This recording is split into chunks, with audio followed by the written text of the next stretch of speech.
Hi, and welcome back to This Week in Voice, Season 8, Episode 4. My name is Bradley Metrock. I'm CEO of Project Voice. We've got a great show today, a lot of interesting topics that are, as always, circulating around ChatGPT. We can't get away from that on this show. We've tried. It failed. But we're excited about it. Couple of news items for us. First of all, on Monday, there will be a major announcement jointly between the Open Voice Network and Project Voice 2023 about the ethics charter that they will be rolling out at Project Voice 2023 related to LLM-based AI. The Conversational AI Leadership Council, which is about 300 or so people on the buyer side and 100 seller side companies, will all be invited to sign that document. It's going to be a news-making kind of thing. That announcement will drop on Monday, and we're excited about that. So anyway, a lot going on, and we're going to get right into it. Got a fantastic panel on the show. Andrew, I'm going to start with you. Tell us who you are. Tell us about Dashbot. Hit us with it. Yeah, thanks, Bradley. It's great to be here. So my name is Andrew Hong. I'm the CEO of Dashbot. So we're essentially a data platform for conversational data. So we take in unstructured conversational text from any channel in your business, such as, let's say, agent transcripts from your contact center, chatbot message data, emails, SMS data, so on and so forth. And we use machine learning to seamlessly clean and transform this data for you to and allow you to actually extract rich insights and analytics on your omni-channel and cross-channel data. So yeah, just going a bit further, a lot of the education we do for enterprises we work with is we pretty much say up to 90% of the data these businesses and enterprises collect is what's called dark data, right? Unstructured conversational text. So essentially what we do is we go in, seamlessly ingest that, clean it up for them, and use them or allow them to use this as a business asset to do things like drive business critical decisions, improve operational efficiencies, build better bots, so on and so forth. So that's in a nutshell who I am, what we do. Awesome. It's a pleasure to have you on the show. Next up is Richard with Sorcero. Richard, say hello.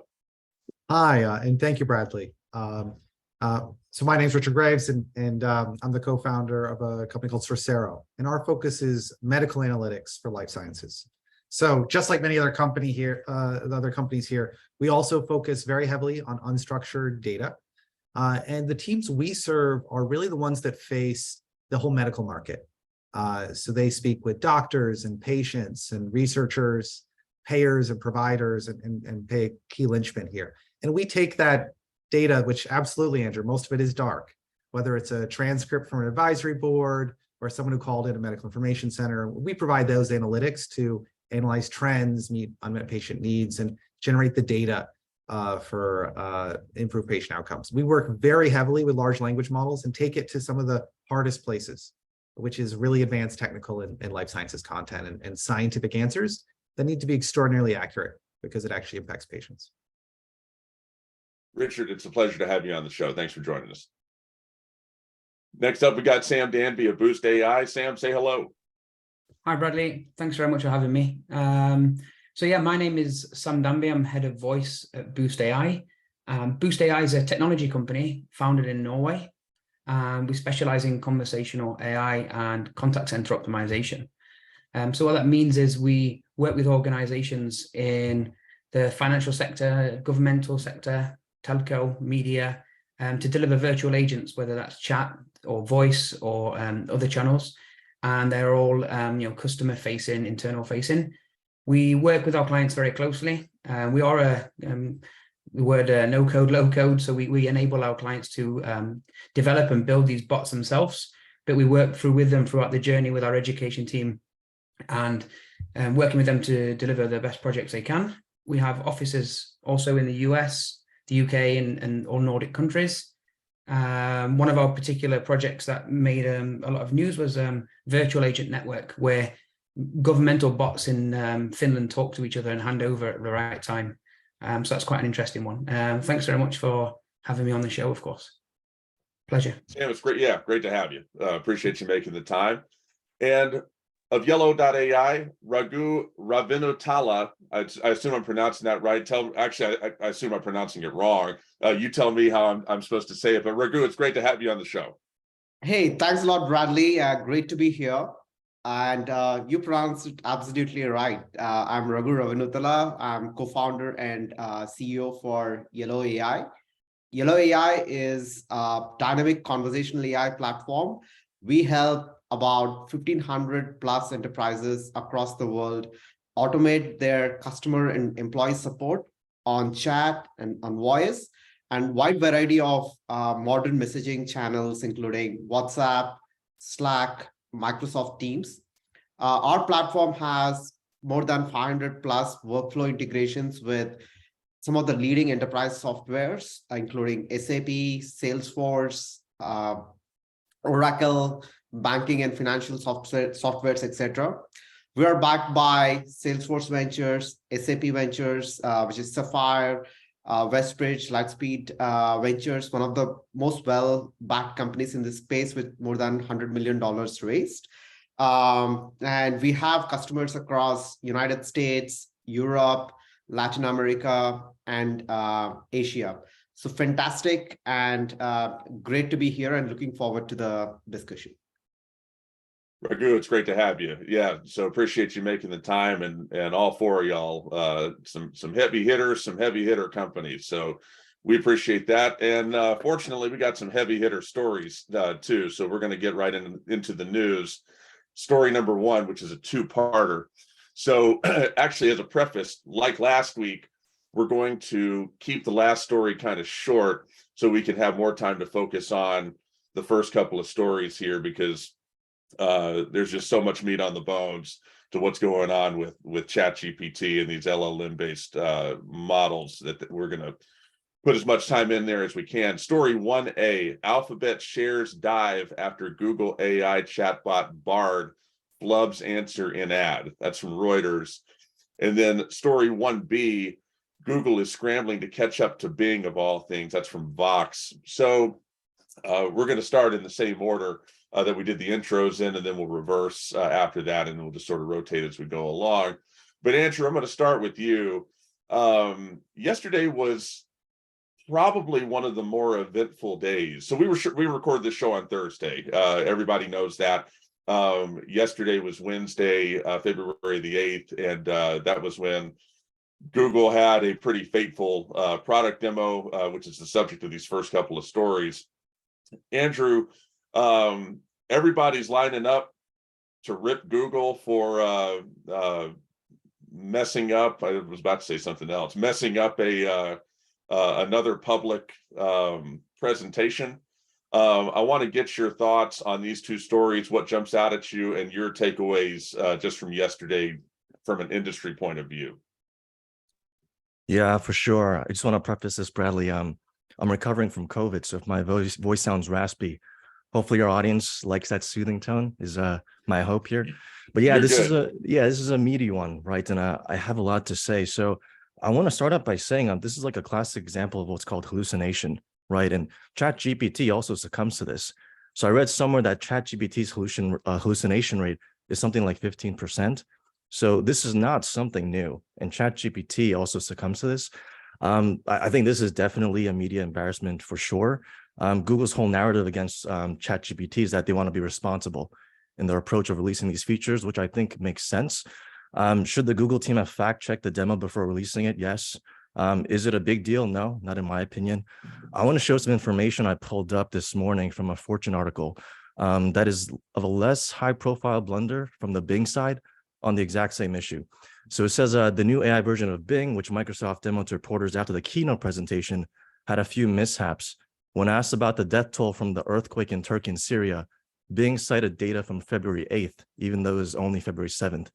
And Bing's chatbot also stumbled through an attempt to identify authors and articles, saying it wasn't clear from the website, even when it was. So very similar issues, but it was behind closed doors after the keynote. So I just kind of wanted to preface that.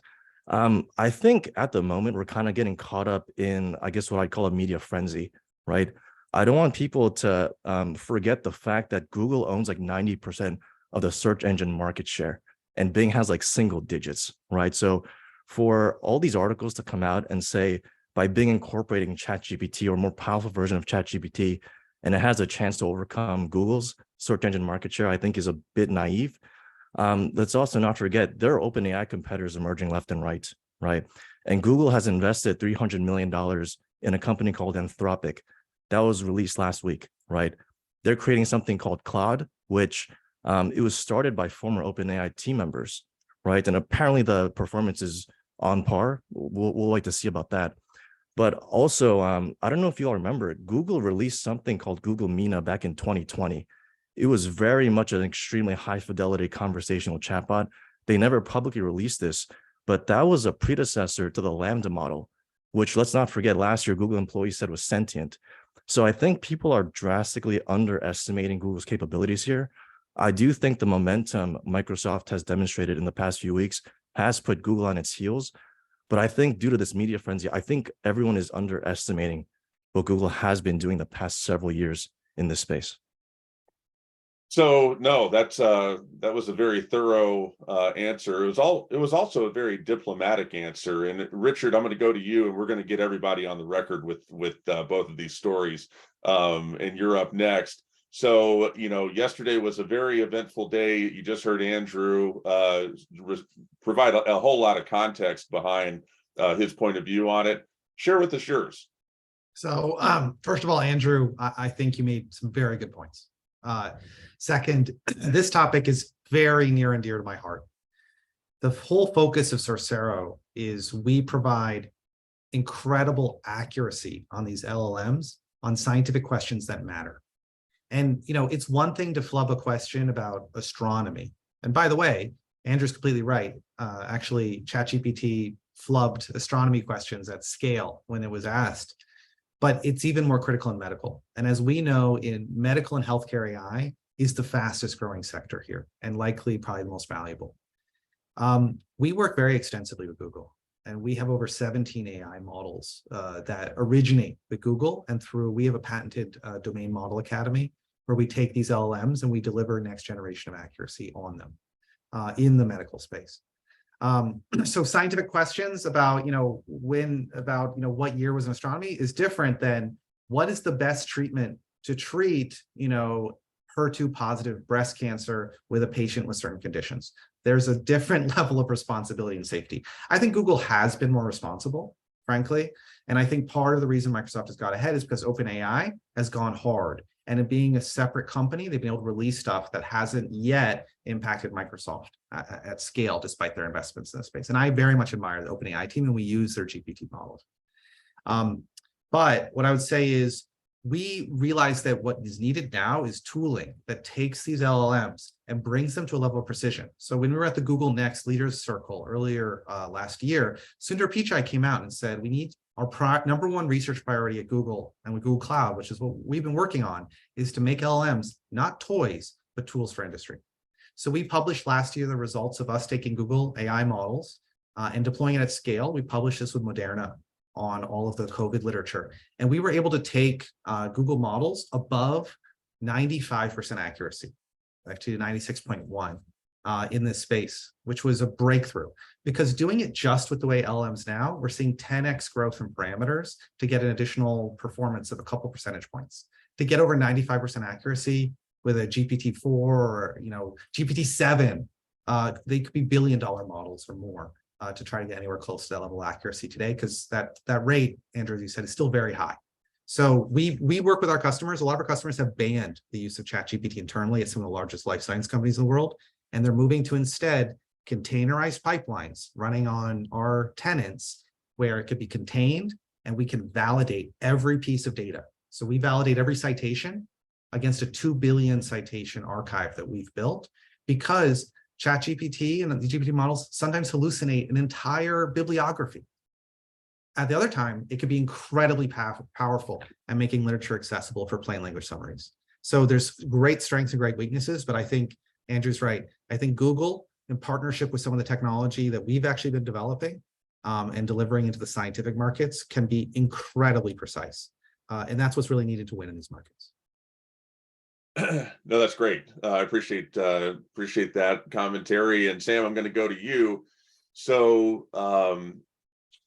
Andrew and Richard have provided different shades of kind of the, a similar sort of thought process, which is all in all, we're moving in a very positive direction with this, and yesterday wasn't that big of a deal.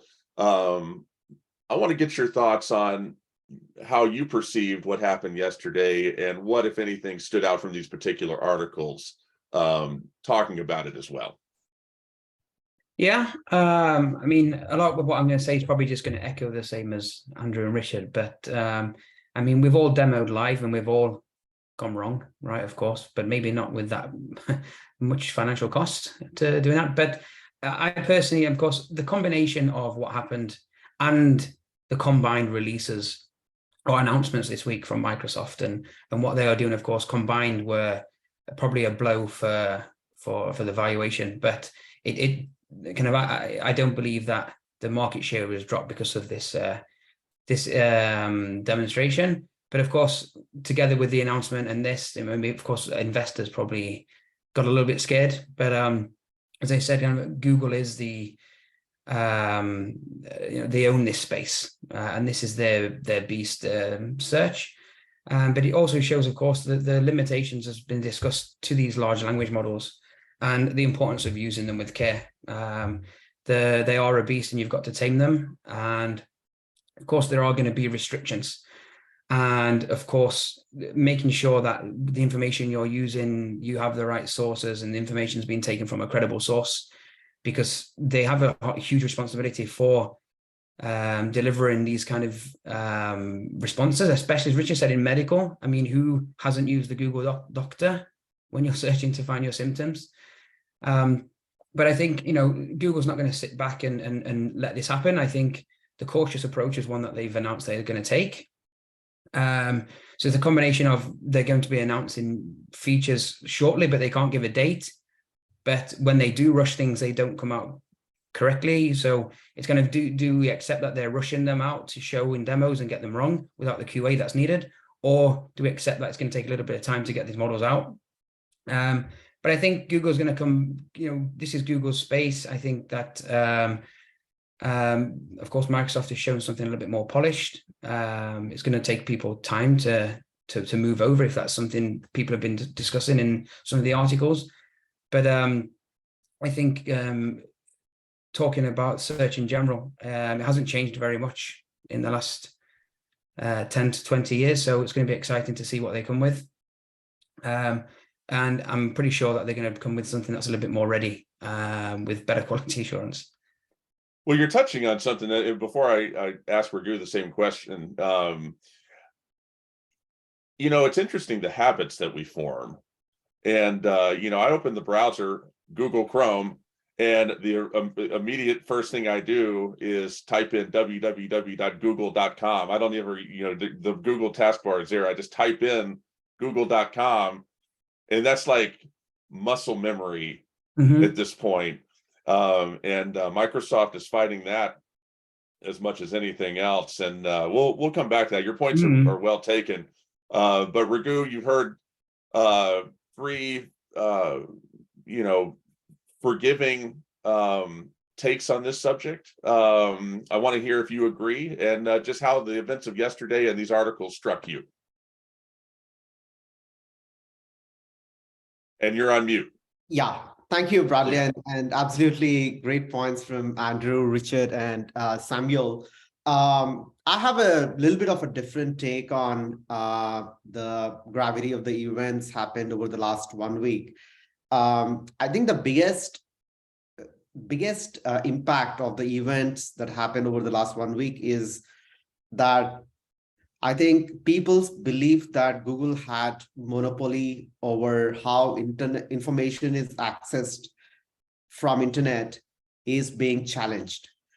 Second, there is a different way to access and process the information on internet than search. It's potentially a chat and something like a chat GPT. Third, running a business for the last several years, I can think of the number one challenge for any technology to take off is adoption more than the core technology, right? And all the three happened over the last several weeks. There has been a challenge on the existing way of accessing information. There's been a challenge on Google's monopoly in controlling that. And there's been an adoption of a new interface, even with the habit forming that they have been able to reach 200 million plus users within weeks. And all this is going to create panic around Google, and the deadly combination of OpenAI and Microsoft is bringing in the agility of some of the most powerful technology startup leaders with the financial muscle power of Microsoft, and both of them look ominous. And it doesn't need for this combination to take over the entire market share. The question is going to be, even if they are going to get 0.5% market share or 1% market share more than they have, they are probably at 3%. This goes to 3.5%, 4%. The question is going to be like, oh, if they can get to 4%, what stops them from getting to 5%?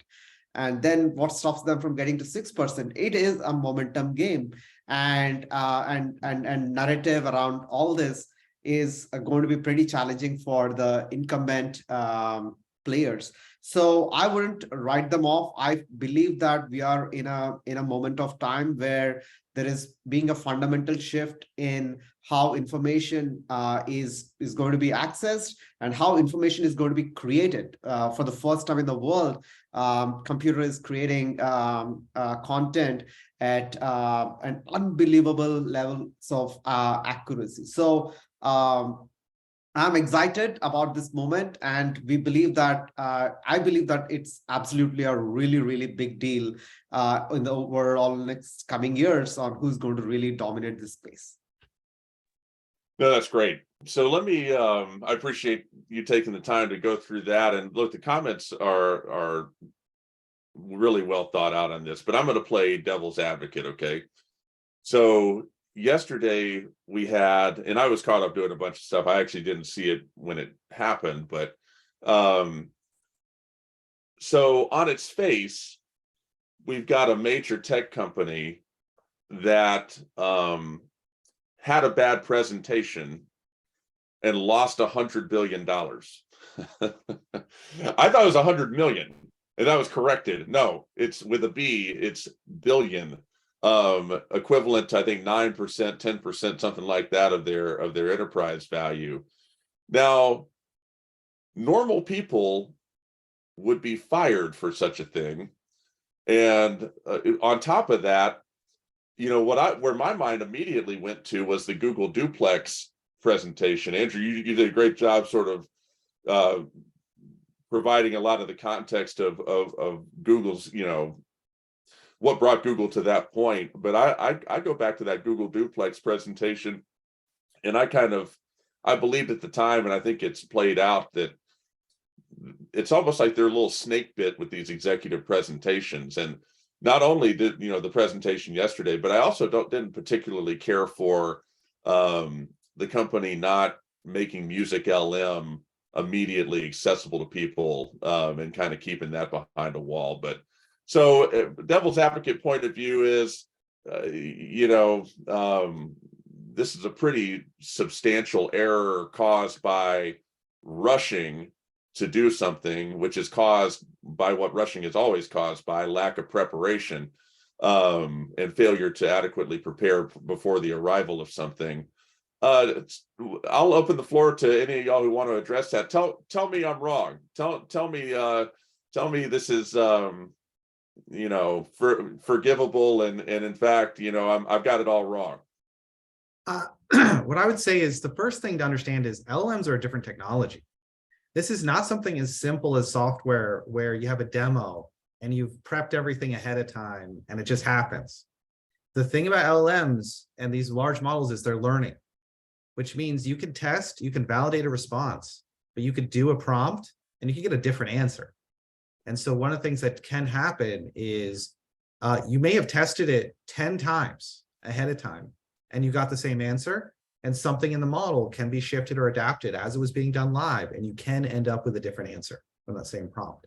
The way these models work is incredibly complicated on the inside, which means for anyone that's depending on it, that pipeline of taking that answer and then running it through another pipeline of validation or checking on it or having, levels of this for any application is super key.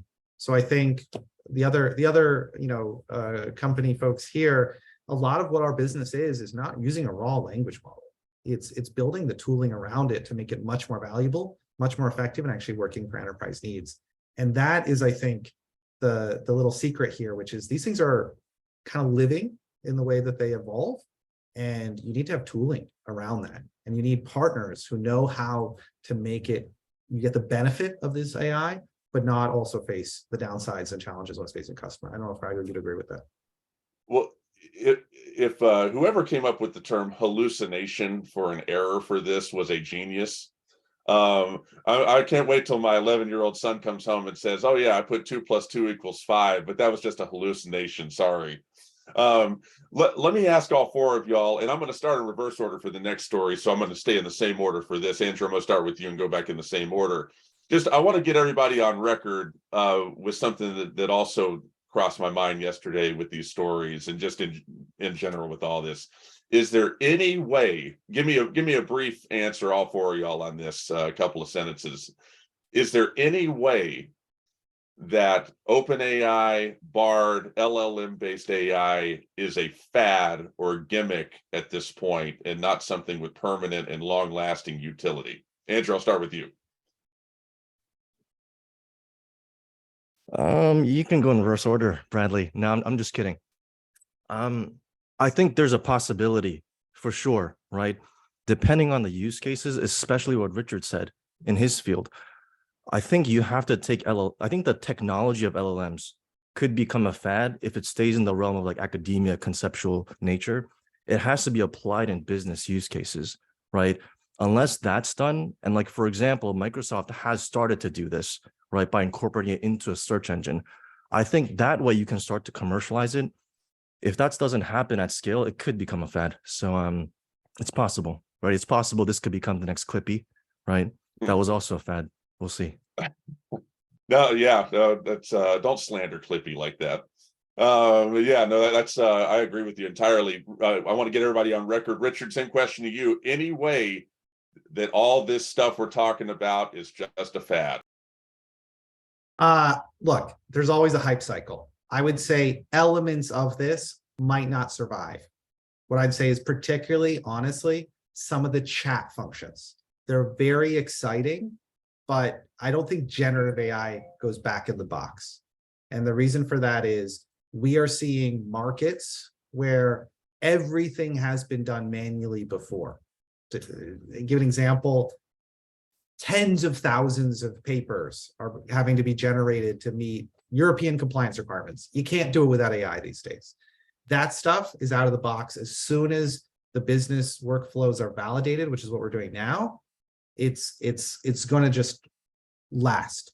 However, does this work for users? Does this work for consumer? And don't forget, in 2012, we had a big search thing that happened with knowledge graphs. All search changed. You can now actually get answers. And then everyone bought a knowledge graph, they folded it into their search engine, and now people don't even realize that that was a new thing to search. It could get baked in a way that's like kind of in the background on some of the consumer side. But I think that we're not going back to people manually writing business critical information in many fields without generative AI anymore. It's too much of a productivity boost and too many savings. Perfect. Sam, same question to you. Any way all this stuff is a fad? I kind of, summarize what's already been said. For myself, I think no. I think the areas that stay are the ones that the tools or uses of these models are the ones that, as I said, it provide value, monetary value, to be able to pay for the work and to keep these. For example, it's very expensive to use these in some cases. So I think it's here to stay, but I think it needs to provide value to those using it. So I think there will be some things, some uses or some use cases will die off probably quite soon. Perfect. And Raghu, same question to you. Anyway, all this stuff is just a fad? Not at all. There might be some stuff which is fad, but we're already seeing significant value from generative AI. To give an example, our sales team right now writes prospecting emails using generative AI, right? And using ChatGPT. I mean, that's going to never go back. I mean, it's getting significant value out of it. Our product uses LLMs, and that has provided a phenomenal boost to what customers are seeing in terms of the value that it can generate. So the core technologies are absolutely game changers. They are not at all fad. The front-end interface and potentially the companies that are doing can change, because it could be ChatGPT, but there could be some other company that's doing a completely different application. Some of these applications can be fads, but the core technology is absolutely solid.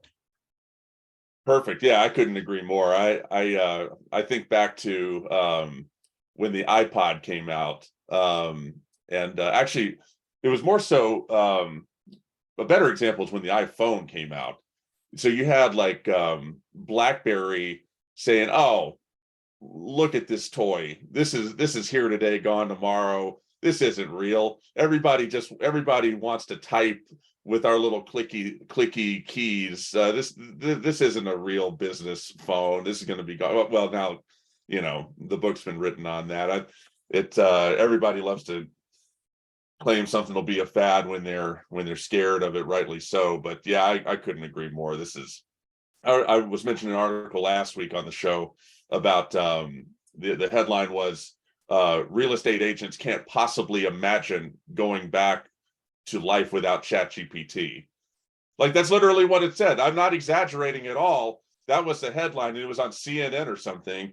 And I think that says it all. We've crossed some sort of inflection point with all this stuff, both in utility and public imagination. And as Victor Hugo says, there's nothing more powerful than an idea whose time has come. That kind of feels like that's where we're at. So we're going to move on to story number 2. Hey, Bradley. Yeah. I just wanted to bring up, I think, what's a really important point to just steelman the last point before we move Sure.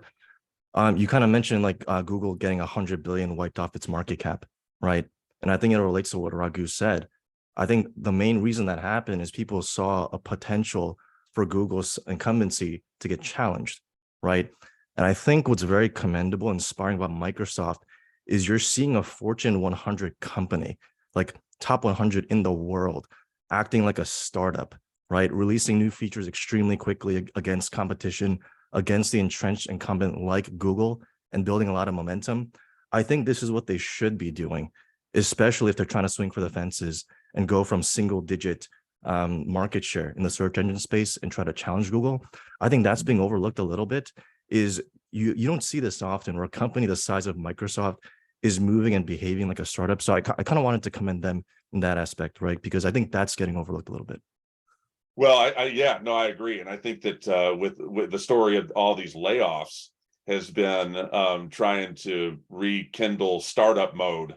It's like Elon Musk was overt about, his ambitions in that regard. But, you got to believe that's on the mind of all these companies laying people off, is let's get leaner and meaner and faster. And everything you say is echoing that. So, yeah, I appreciate that. So we're going to go in reverse order, and we're going to start with Raghu, and then Sam, and then Richard, and then Andrew on this next story. This is from Boost.ai. 30% of customers abandon a brand after a bad chatbot experience. So this is a survey that was done between Forrester and Ciara. Really interesting stuff that they've covered. And Raghu, I'm going to start with you.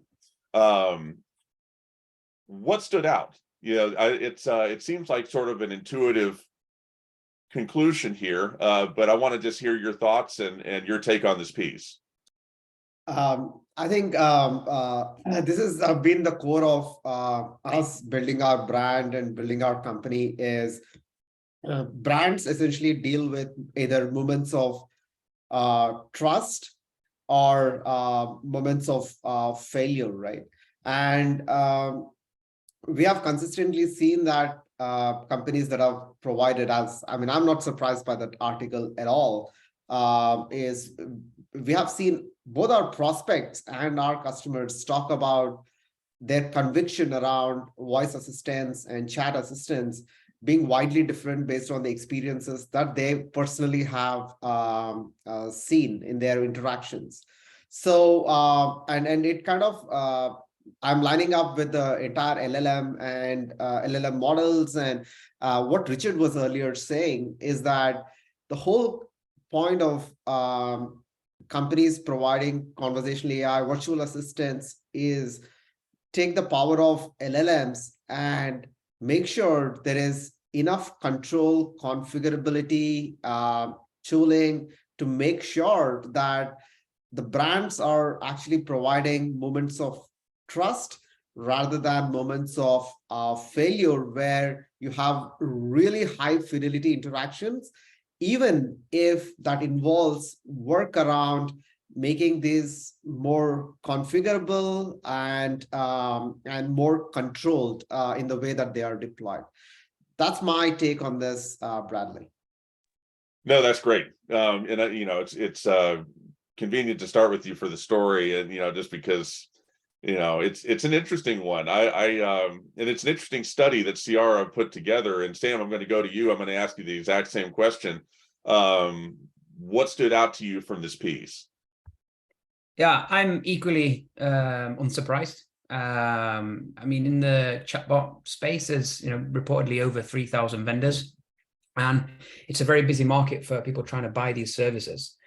And of course, in today's world, we're very demanding as a customer, and we expect high-level experience when interacting with organizations. So, of course, a bad experience moves people away from a brand.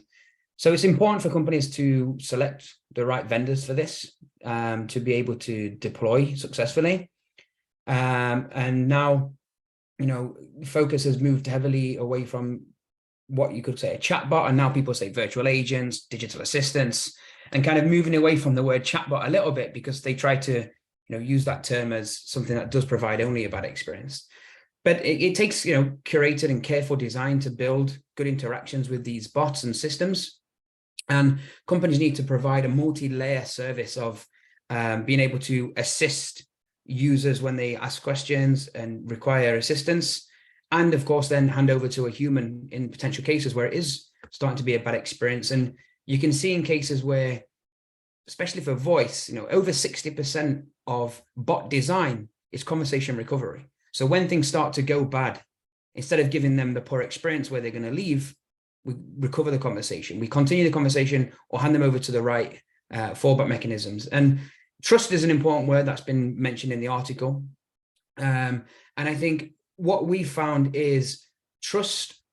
Ultimately, if you go through research and studies of interactions with these bots and chatbots, voice bots, people gain trust with a brand or an organization when you deliver the right answer to a request, right? So stickiness of a customer is giving them the answer that they require. They don't want it in kind of customer effort to get that answer. So you don't hear people complaining about how maybe a voice bot sounds or the conversation design if you haven't given them the right answer. Once you start giving people the right answer, then they start complaining and noticing really fine details. So trust is built by giving the right answer. And if you're not, then of course people are going to start trying to find places that do. And I know they mentioned at the end a little bit about the LLM again, and in this space, people are starting to, or in some cases, they're just an API to OpenAI, potentially just building on top. But of course, there are companies that find ourselves in this 3,000 vendor space that are trying to do and improve and add features and use technology like the LLM in a responsible manner.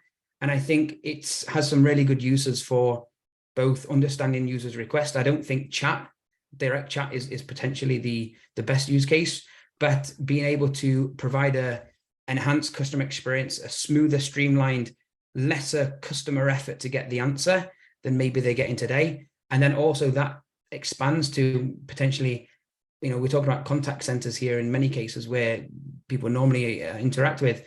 is, assisting agents as well. So once they do actually go over to a human, because we're not trying to remove humans in these projects, I assume it's potentially some of these bad ones are where people don't get the chance to speak to a human. It's on repeat. But once they speak to a human, then they are also assisted to be able to handle customer requests the best they can. So it's easier for them as well. Yeah, your point's well taken. It's, if the house is collapsing, the house is on fire, no one's going to be saying, oh, I wish the front door was painted a different color. It's put the first thing first, make it work, and we've seen that over and over again, whether Alexa or Google Assistant, all the way to, chatbot, regardless of modality, voice, chat, text, it really doesn't matter. It's magical when this stuff works. Richard, I'm going to go to you. Interesting piece here from VoiceBot. What stood out to you? The thing that stood out to me was not the 30% number on different brand. It was the 73% of users after this cancel ongoing purchase plans. That is like the red alert that I feel like anyone using this really would have heard. So in my last company, we actually did B2C, and we had 6 call centers, and I used to joke that I was tier 7 customer support. If it managed to make it out of the call center and all the tiering, and it made it past our operations, made it past the director to this, it made it all the way VP Ops. It was a weird, gnarly question. It landed on my desk before heading to the CEO. And, it was always interesting, right? By the time it gets to you, it's got to be interesting. But my biggest thing is I took all my team and we rotated at least a little bit on the phones to get a real feel of the customer and really get a feel of it. Doesn't matter how high an executive they were, we all did a stint, right? And we learned a lot. And what I would say is, I think most people do this differently. They focus on chatbots, they focus on call diversion. And the fact is, I actually think that that is a strategic mistake. At Sorcero, we believe in augmenting people. And then we believe that humans plus AI are better than humans or AI alone. And in fact, I think trying to put LLMs to the chatbot directly in the front of your most valuable customer experience is often a mistake. And so what we often focus on, so our current customers, we literally have medical information centers where doctors are staffing call center lines. Trust me, you have to pay a doctor more than they practice to work at a call center to answer questions from other doctors. You know what I mean? That's not how they always thought they were going to be doing. Incredibly valuable, but that relationship between a doctor calling a leading pharmaceutical company about a breast cancer treatment, it's going to be urgent, it's going to be important, it's going to be potentially life-saving, right? Those conversations are really critical. The answer is not getting a chat in between. It's instead giving the tools for the person talking to the customer on the back end to instantly get personalized answers that are extremely accurate. That is the game changer we found. We do personalization of that content to actually get those answers, because what happens is, instead of trying to divert calls, reduce the hold time, reduce the time in limited scripting, reduce the time for someone to get the answer that resolves and gives them a bit of a, instead, delight them. And so I find that actually doing the internal tooling so that the voice can actually take data, feed that to the back end, get the personalized content to the person speaking with your person, transformative on experience. And you can build a real relationship where they feel like there's a real person and that person has tremendous data, but it's informed by the voice data. And then the LLMs is generating what they need to answer them. Well, you're touching on something that I just find fascinating, which is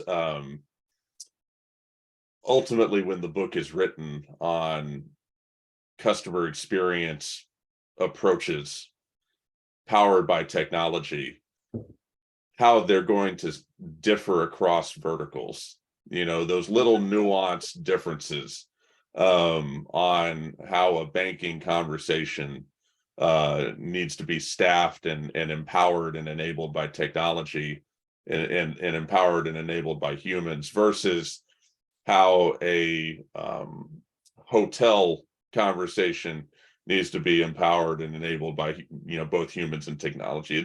We're starting to figure some of those things out, but you're touching on a lot of it. It's just a personal interest of mine. I appreciate you sharing that. And Andrew, I'm going to you with the last word on this. Tell us your thoughts on this particular story.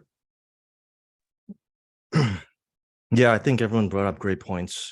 Just to give a different spin to this, I'm not surprised by the stat either. I think something we need to acknowledge is that, a part of this is that once the pandemic hit, the expectations of our customers want to interact with brands has forever changed, right? They want to be more self-serve. They want 24/7 support. So that's another factor that has led to this. You maybe taking a different twist is maybe why are these bad chat experiences occurring? And so in our world, what we're seeing is one of the top 3, if not maybe the top 1 reason for this is a lot of enterprises actually need to adopt automation to some degree for many factors, right? The approach they take is like this assumption-based approach, or like predicting what a user will say and then associatively like what the bot will respond to.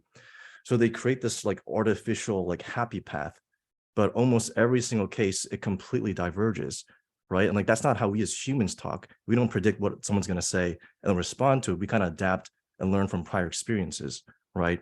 And so like that's why at Dashbot we take in like historical conversational data and help inform that.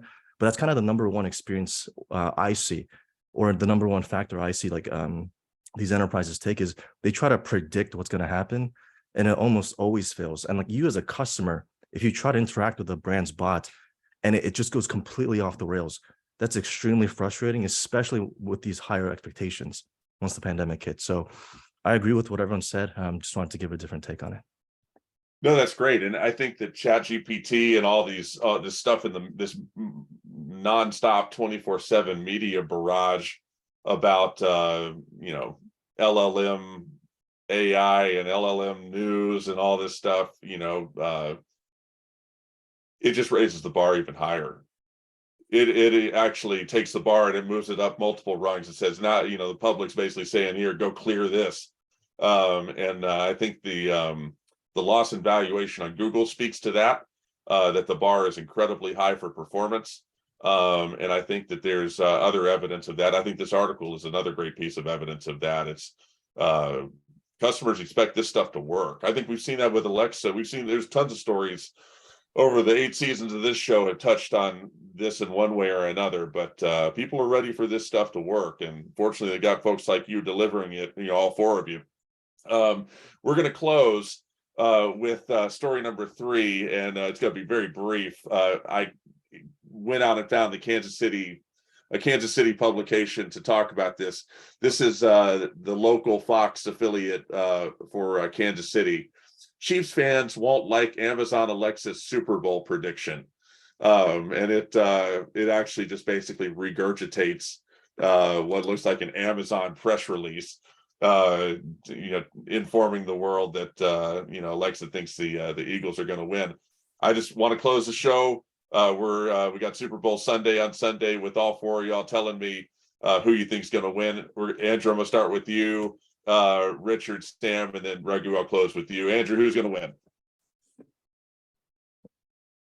I think the Chiefs. I'm still recovering from the Niners losing and not making it, but I will say I was never a fan of the Alexa platform, and this is just a nail in the coffin for me. So I'm done with Alexa.